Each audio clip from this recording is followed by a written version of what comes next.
राजा की परीक्षा। सादा जीवन और उच्च विचार रखने वाले कबीर दास की ख्याति दूर दूर तक फैली हुई थी और बनारस के राजा बीर सिंह भी कबीर दास जी के भक्तों में से एक थे। जब कभी कबीर दास राजा से मिलने जाते तो राजा स्वयं कबीर दास जी के चरणों में बैठ जाते और उन्हें राजगद्दी पर बैठा देते। एक दिन कबीर दास ने सोचा कि बीर सिंह की परीक्षा ली जाए कि क्या वो सचमुच इतने बड़े भक्त हैं, जितना कि उनके व्यवहार से नजर आता है, या यह दिखावा मात्र है।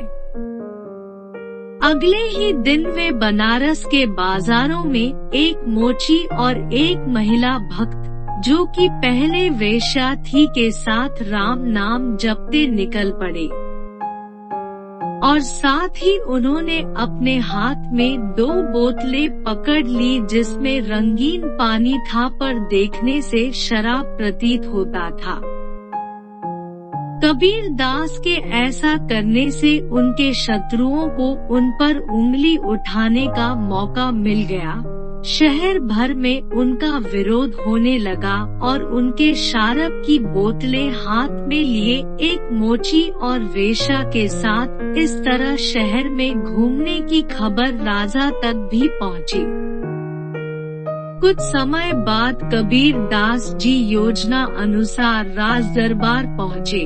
उनके इस व्यवहार से राजा पहले से ही मन क्षुब्ध थे और इस बार उन्हें देखकर वे अपनी गद्दी से नहीं उठे। कबीर तुरंत समझ गए कि राजा भी आम लोगों की तरह ही है। उन्होंने तुरंत ही दोनों बोतलें जमीन पर पटक दी। उन्हें ऐसा करते देख राजा ने सोचा, एक शराबी कभी भी इस तरह से शराब की बोतल नहीं फेंक सकता, जरूर बोतलों में कुछ और है। राजा तुरंत उठा और कबीर दास जी के साथ आए मोची को किनारे कर उससे पूछा, ये सब क्या है? मोची बोला, अरे महाराज, आपको नहीं पता, जगन्नाथ मंदिर में आग लगी हुई है और संत कबीर दास इन बोतलों में भरे पानी से वो आग बुझा रहे हैं। राजा ने इस घटना का दिन और समय नोट कर लिया और बाद में इस बात की सच्चाई का पता लगाने के लिए एक दूत जगन्नाथ मंदिर भेजा। मंदिर के आसपास रहने वाले लोगों ने इस बात की पुष्टि की उसी दिन और समय में मंदिर में आग लगी थी, जिसे बुझा दिया गया था।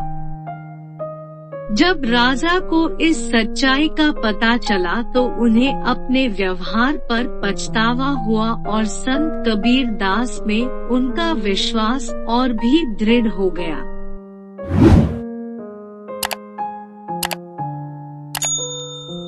राजा की परीक्षा।